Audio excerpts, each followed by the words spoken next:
Live from New Delhi, you're watching DD India Live, India's voice to the world. I'm Preeti Kaur. Coming up in the next 30 minutes.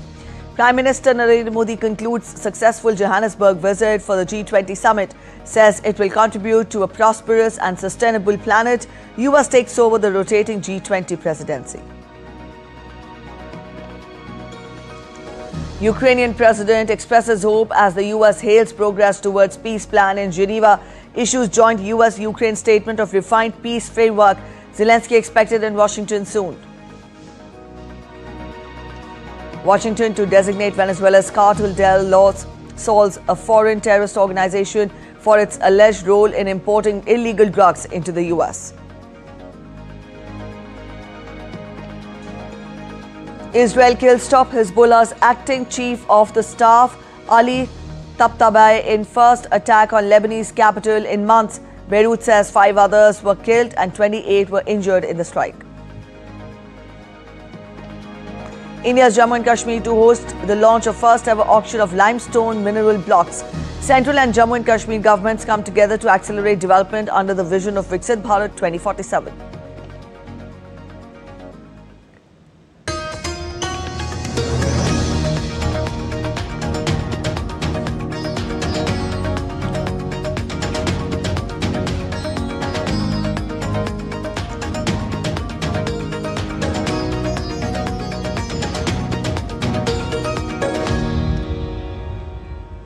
Prime Minister Narendra Modi has concluded his successful visit to South Africa's Johannesburg for the G20 summit, saying it will contribute to a prosperous and sustainable planet.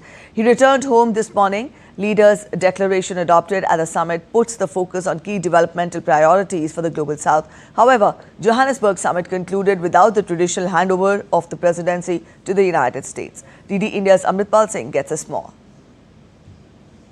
The Johannesburg summit of the G20 concluded without the traditional handover of presidency from South Africa to the United States, which has now assumed the presidency for next year. South African President Cyril Ramaphosa announced the end of the South African presidency by tapping the gavel. I now say that this gavel of this G20 summit formally closes this summit and now moves on to the next president of the G20, which is the United States, where we shall see each other again next year. The summit is therefore closed.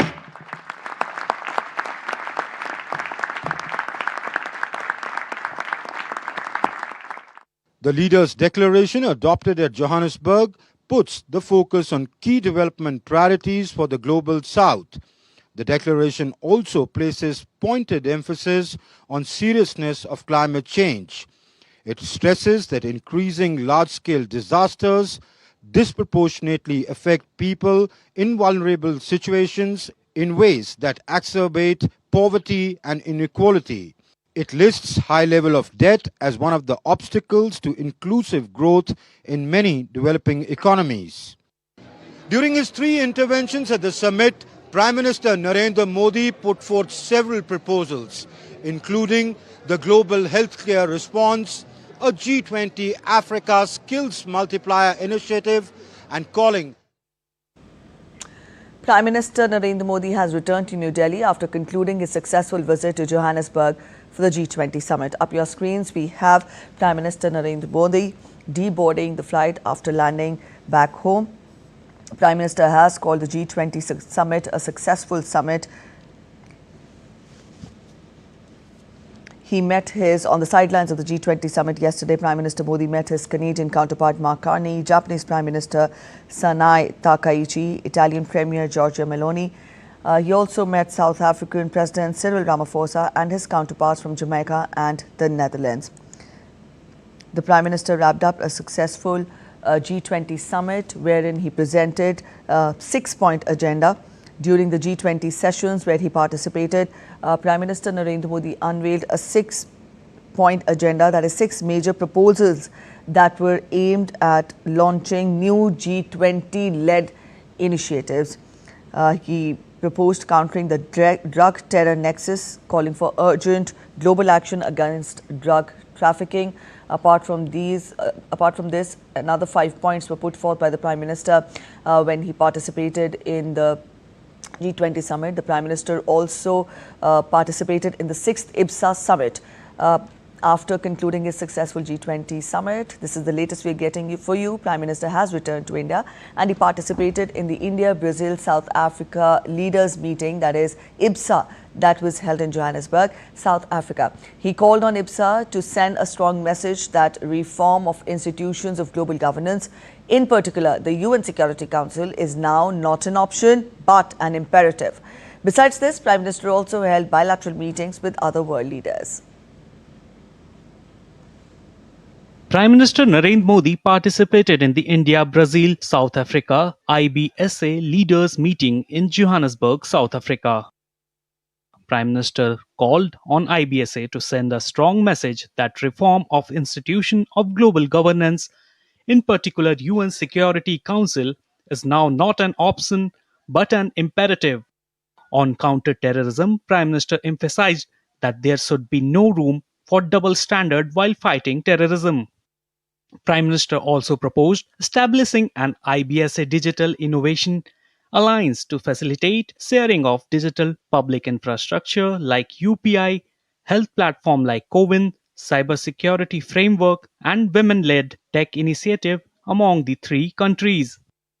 On Sunday, Prime Minister also held meeting with a number of world leaders. Prime Minister Narendra Modi met South African President Cyril Ramaphosa.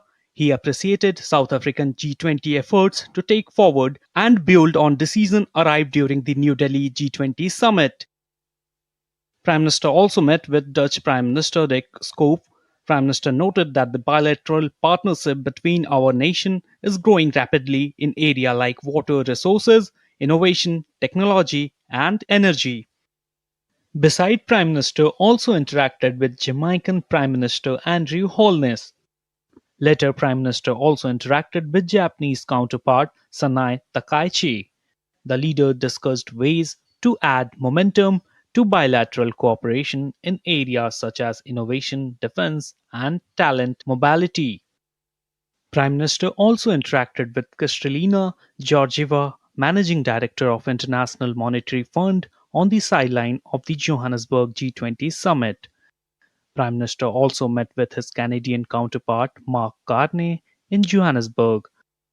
Prime Minister also interacted with Italian Prime Minister Giorgia Meloni. The consensus that emerged at the IBSA summit was that of reform of the global governance architecture, with Prime Minister Modi saying that the global institutions do not reflect today's realities.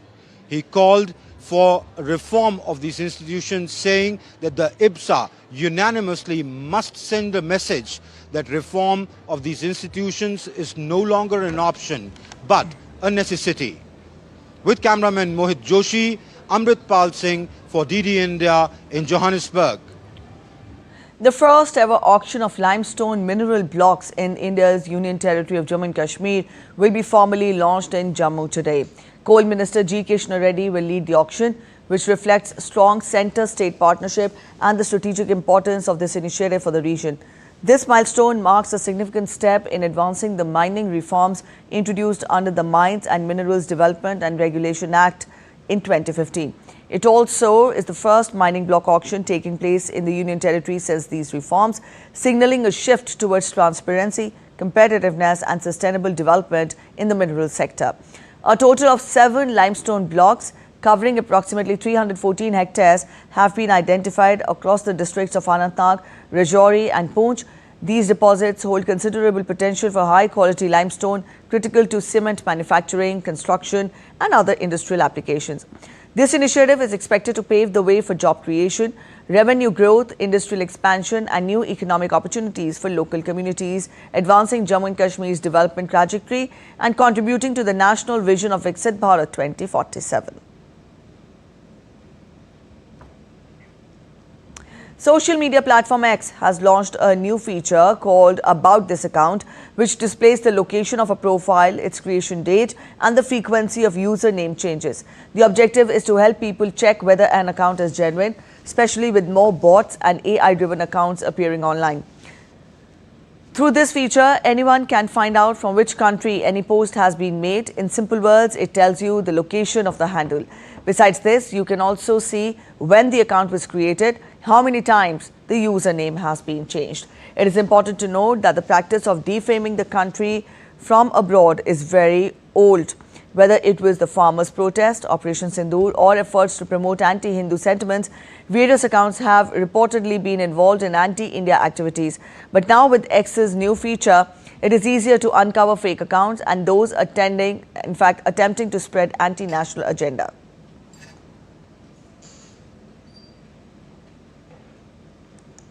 The 56th edition of IFI introduced a unique exhibition where the visitors can take a tour of curated postal stamps and can also collect specialized stamps for themselves. An initiative of the Postal Department and the Government of India, the exhibition is offering a unique experience. Take a look at this report by DD India's Deepika. Lights, camera and get stamped. Well, this is the opportunity that the 56th edition of International Film Festival of India is giving you at Kala Academy, where you can come, look at the exhibition and get yourself stamp as well. Well, how? Take a look at this next report to know more.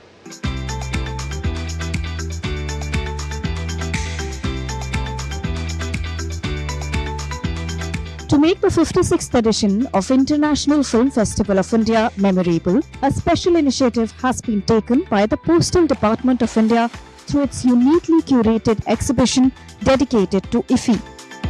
The uniquely crafted stamp has been designed by the eminent calligrapher Sri Achyut Pala from Navi Mumbai, whose distinctive artistry has given the stamp a vibrant visual identity befitting India's most prestigious film festival. The exhibition includes exhibits collected by various philatelists across the country like Goa, Kolhapur, Pune, Jaipur, Chennai, Haryana and Odisha. Not only this, the My Stamp template on IFI is also available for personalization and purchase at the India Post Philatelic My Stamp counter. In My Stamp, you can print your picture and use it as a stamp also. So it is very good initiative we have started. So in IFI actually we have launched a theme related to IFI. So you can print your picture here and use it as a stamp also. You can gift it to someone and anybody else. The exhibition is attracting many eyeballs. Delegates from Japan, which is also the country of focus this time, share their experience about IFI and thoughts on the exhibition. What we are thinking is that we would like also to promote the more Indian contents, movies, cinemas, even animes or any Indian IPs to Japan. We'd like to make a more mutual exchange of the business. IFI is proving to be a boon for filmmakers, and initiatives like such exhibitions are adding more color to their experience. We could say like this is our Mahakumbh of Indian cinema, which we are seeing today. Like there are many filmmakers came from around the world. Like I've seen more than 20 films yesterday. I visited, like they were wonderful, amazing. I really like this actually, the postal stamps plus the detail and the My Stamp Yojana definitely. The initiative underscores the collaborative spirit of IFI in celebrating creativity across diverse forms of art, while offering festival attendees a meaningful keepsake from one of India's most prestigious film events. So there you heard that how Philatelics exhibition is creating ripples across the 56th platform of IFI through generating memories and helping people to keep those safe with themselves in old but unique and golden fashion style. With camera person Senthil, this is Deepika reporting for DD India from Goa. You're watching DD India Live. We're heading for a short break, but after the break, Lithuania's Vilnius airport closed again due to balloon scare.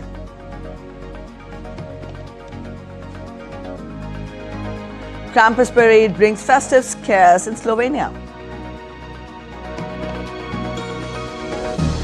And Indian openers aim for solid start on the third day of the second test against South Africa.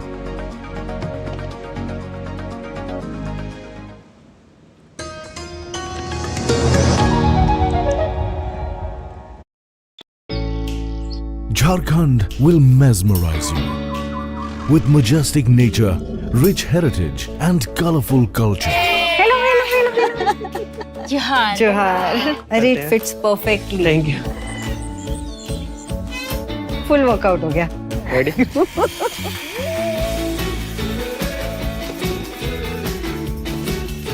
Postcards from Jharkhand on National Geographic. Welcome back after the break. You're watching DD India Live. The White House said on Sunday that talks in Switzerland on a proposal to end the Ukraine conflict marked a significant step forward. It reaffirmed that any eventual deal would fully uphold the country's sovereignty. The United States and Ukraine said that they had created an updated and refined peace framework to end the conflict with Russia that apparently modified an earlier plan drafted by the Trump administration, which Kyiv and its allies saw as too sympathetic to Moscow. In a joint statement released after talks in Geneva between US and Ukrainian delegations, the two sides said that their discussion was very productive and said that they would continue in the coming days. Though they did not provide specific information about a host of issues that must be resolved, including how to guarantee Kyiv's security from the threat posed by Russia.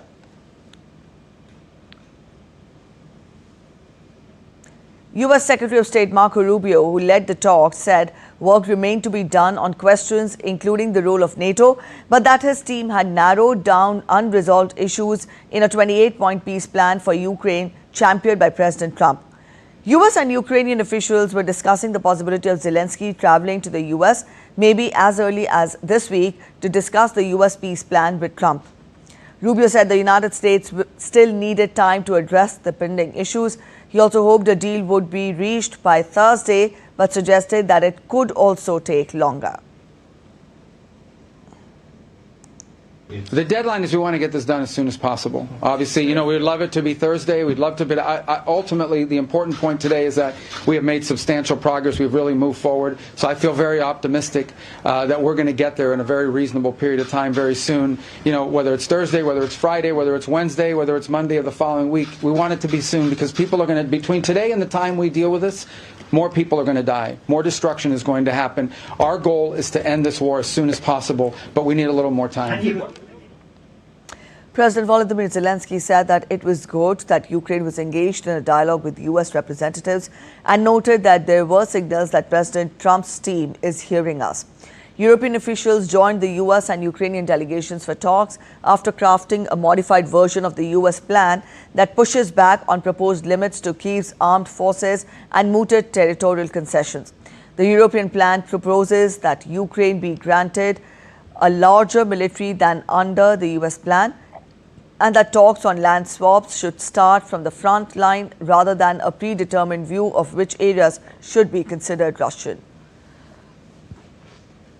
Zelensky said that Ukraine was grateful to the United States and to President Trump for all the U.S. efforts aimed at helping Kyiv. Zelensky also expressed thanks to Europe and the G7 and G20 groupings of countries for their help, saying efforts to maintain this support were important.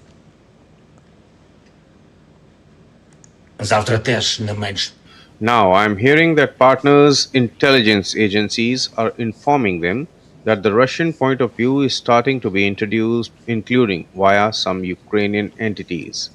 This is something that clearly doesn't help. We have the position of our state. We have our Ukrainian dignity. We have to move in the direction of strengthening it, not undermining it. I am expecting to be heard by those whom that concerns. Finland's President Alexander Stubb said that he thought U.S. President Donald Trump was working very hard to find a solution to the Ukraine conflict. He said that any peace plans had been floated around, but he declined to give any indication of EU red lines for any potential peace agreement. I think the plan in many ways is relevant on three levels. One is Ukraine. There are issues linked to land, there are issues linked to troops. Secondly, it is of relevance, of course, for Europe and European security because it touches upon issues linked to the EU and to NATO. And then thirdly, it's also key, and we should not forget this, about the transatlantic partnership, because America's best allies are in Europe, hands down. So in that sense, we're working very closely with both European colleagues and American colleagues and Ukrainian colleagues to find a solution. Washington's new terror designation for an alleged Venezuelan cartel will take effect from today. The move expands U.S. legal tools for exerting pressure on Venezuelan authorities, according to the State Department. The U.S. State Department will add up the Cartel de los Sols to its foreign terrorist organization list, a designation that Washington says targets a network responsible for violence across the Americas. The U.S. claims the cartel is controlled by President Nicolas Maduro. Officials say the step is part of a wider campaign against drug trafficking and illegal migration, with a growing U.S. military footprint in the Caribbean, including an aircraft carrier, now poised to apply additional pressure. The updated FTO list, historically focused on Islamist groups, separatist movements and armed organizations in Mexico and Colombia, now expands to include this Venezuelan network amid heightened regional tension. The Israel Defense Forces said that it has in fact eliminated Hezbollah's chief of staff Ali Tabatabai after a rare Israeli strike hit Beirut on Sunday, despite a U.S. brokered truce a year ago. Hezbollah confirmed the death of Tabatabai in a statement, mourning him as the great jihadist commander, showing his seniority, but without giving details about his exact role. Tabatabai was the most senior Hezbollah commander to be killed by Israel since the start of a November 2024 ceasefire aimed at ending over a year of hostilities between the two. The Israeli army released a video claiming to show the strike that killed Ali Tabatabai. The strike, the first on the outskirts of the Lebanese capital in months, targeted Iran-backed Hezbollah's acting chief of staff Ali Tabatabai, the military said in a statement. In a short televised statement, Israeli Prime Minister Benjamin Netanyahu said that Israel would not allow Hezbollah to rebuild its forces and that he expected the Lebanese government to fulfill its obligation to disarm Hezbollah. The IDF assassinated Ali Tabatabai, the chief of staff of the Hezbollah terror organization. He is a murderer.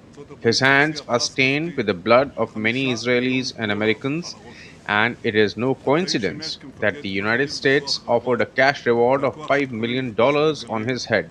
He served as a senior commander in the Radwan force. Recently, he led the renewal of Hezbollah's efforts to rearm after the severe blows that Hezbollah suffered during Operation Pager. I thank the IDF and the security forces who carried out a professional, precise and successful operation.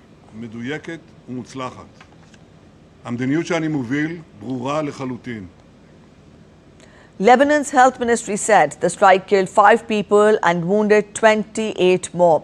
It hit a multi-storied building, sending debris crashing into the cars on the main road below. The United States imposed sanctions on Tabatabai in 2016, identifying him as a key Hezbollah leader and offering a reward of up to $5 million for information on him.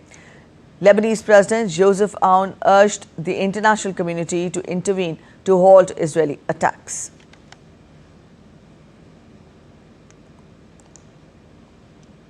Lithuania's Vilnius airport is temporarily halted its operations due to balloons moving towards its airspace, diverting some incoming flights to other cities.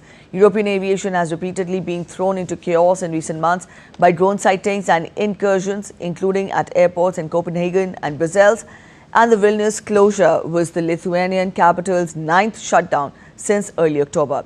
Lithuania says the disruptions are caused by weather balloons transporting contraband cigarettes from the neighboring Belarus, and blames Belarus President Alexander Lukashenko for allowing the practice, calling it a form of hybrid attack.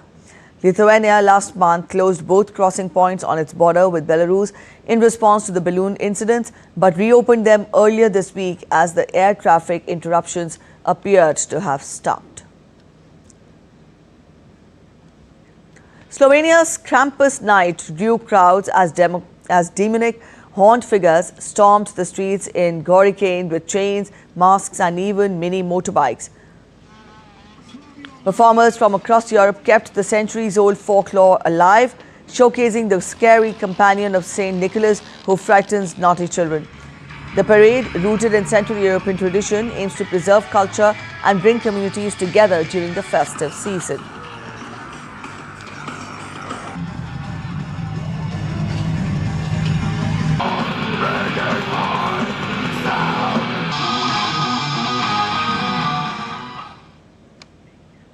Let's talk of sports now. Indian openers will aim for a solid start on day 3 of the second test in Guwahati after South Africa put up a formidable total in the first innings. Yashasvi Jaiswal on 7 and KL Rahul on 2 will resume the Indian innings. The hosts reached 9 runs without loss at stumps on day 2, trailing South Africa by 480 runs. Earlier, Senoran Muthuswamy stuck his first test century and Marco Jansen hammered 93 to guide South Africa to a commanding 439 all-out. The left-handed Muthuswamy made 109 and put on 97 runs for the 8th wicket with Jansen. Kuldeep Yadav finished with 4 wickets with his left-arm wrist spin, while pace bowlers Jasprit Bumrah, Mohammad Siraj and left-arm spinner Jadeja took 2 wickets each. The tourists are in hunt for their first series victory in India in 25 years after they won the opener of the 2-match series. That's it in this edition of DD India Live, but let us know your thoughts on the news of the day. For those of you on the go, you can get all the latest news and updates from India and across the world on the DD India mobile app. This app is available on both Android and iOS platforms and you can download the respective QR codes. We'll be back with more news as it breaks here on DD India. I'm Preeti Kaur signing off, and from all of us here in Delhi, thanks for watching DD India Live.